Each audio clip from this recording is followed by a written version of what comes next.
dia yakin sangat pakai kat muka. Mos je. Memang untuk kulit memang sangat bagus. Saya ada satu testimoni seorang cikgu pencen dekat Kuala Berang. Cikgu pencen dekat Kuala Berang tu, dia call saya, dia cakap saya nak beli lagi BC300 ni. Sebab sebelum ni saya pernah beli. Dia kata saya pernah beli dengan adalah siapa tu. Lepas tu saya pergi hantar dekat rumah dia. Masa tu saya tengok dia ada penyakit, macam-macam jenis penyakit lah. Saya tanya dia, kenapa tak pakai BC300 betul-betul? Sebab benda dah ada kan, kenapa tak pakai? Dia cakap orang yang jual dekat dia tu bagi tahu pakai kat muka je. Dia pakai BC300 ni di muka saja. Tapi memang umur cikgu tu saya rasa dalam 60 lebih, tak sampai 70 lagi lah. Tapi dia punya muka memang sangat cantik dan memang terik dan apa nak cakap, glowing. Saya tanya dia, cikgu pakai dekat muka? Saya pakai kat muka je lah.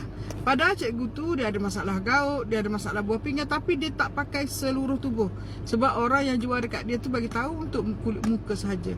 Okey, kalau tengok dekat kotak ni, tengok dekat kotak dia ni, memang dia punya fungsi dia tak bagi tahulah untuk diabetes ke untuk apa ke.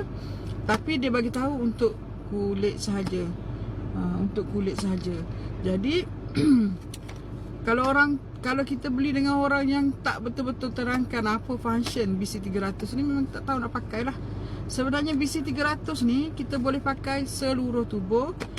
Even dekat rumah kalau ada first aid, dia jadi macam first aid lah.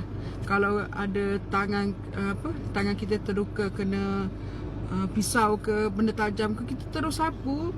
Kalau darah mengalir banyak tu, dia boleh berhenti darah tu dan dia boleh kering.